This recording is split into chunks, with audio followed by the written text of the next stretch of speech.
নমস্কার বন্ধুরা, কেমন আছেন? আশা করি ভালো আছেন। আমিও অনেক ভালো আছি। দেখেন, আজকে দুপুরে রান্না করব পুঁইশাক দিয়ে চিংড়ি মাছ দিয়ে। এই যে আমি পুঁইশাকগুলো কেটে নিচ্ছি। পুঁইশাকের আঁশ ছাড়িয়ে নিচ্ছি ভালোভাবে। এই যে সাথে পুঁইশাকগুলো সুন্দর করে কেটে নিচ্ছি। দেখেন আমি কিভাবে পুঁইশাকগুলো কাটছি।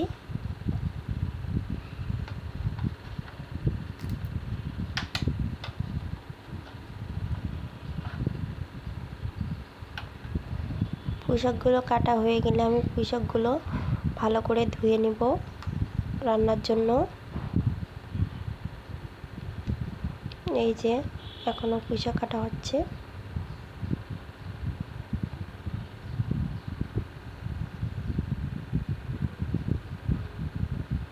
দেখেন আমি পুঁইশাকগুলো কত সুন্দর করে কেটে নিয়েছি। এবার আমি গ্যাসে কড়াই বসিয়ে দিয়েছি। কড়াই গরম হয়ে গেলে আমি কড়াইতে ধনে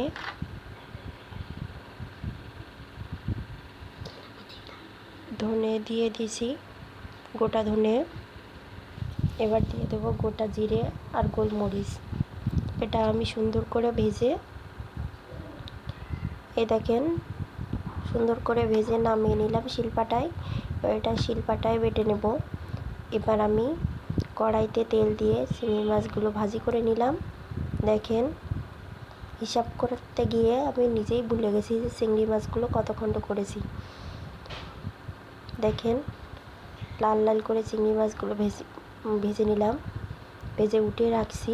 এবার কড়াইতে দিয়ে দেব জিরে, শুকনো লঙ্কা, পেঁয়াজ, রসুন। এগুলো আমি ভাজি করে নিচ্ছি, হালকা লাল লাল হয়ে যাবে। দেখেন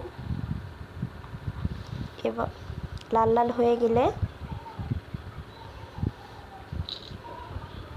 এই দেখেন হালকা লাল লাল হয়ে গেলে আমি এবার দিয়ে দেব পুঁইশাক, আলু, কাঁচা লঙ্কা সবগুলো।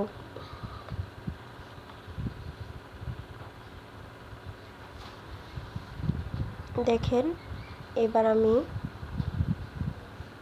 পুঁইশাকের লবণ, হলুদ দিয়ে লবণ দিয়ে দিলাম পরিমাণ মতো, হলুদ দিয়ে দিলাম পরিমাণ মতো। এবার আমি পুঁইশাকটাকে ভালো করে কষিয়ে নেব। খুব ভালো করে কষাতে হবে, তাহলে অল্প জল দিলে রান্নাটা হয়ে যাবে। এই দেখেন আমি খুব ভালো করে কষিয়ে নিচ্ছি। এবার আমি কিছু সময় ঢাকনা দিয়ে ঢেকে দেব। ঢাকনা দিয়ে ঢেকে দেওয়ার পরে কিছু সময় পরে চলে আসলাম। এবার চিংড়ি মাছগুলো দিয়ে দেব।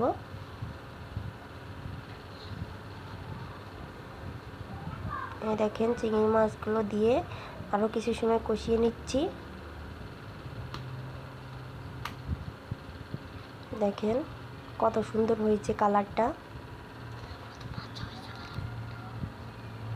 দেখতে থাকেন কত সুন্দর হয়েছে কালারটা। এবার আমি পরিমাণ মতো জল দিয়ে দেব।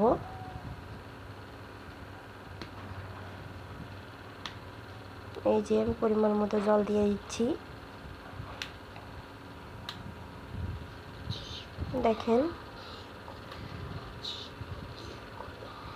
পরিমাণ মতো জল দিয়ে দিছি। জল দিয়ে এবার আবার ঢাকা দিয়ে দিলাম।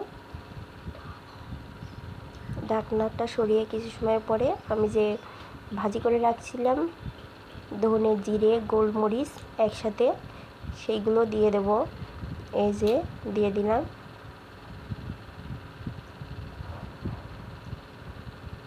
দেখেন তরকারি কালারটা কিন্তু সেই হয়েছে।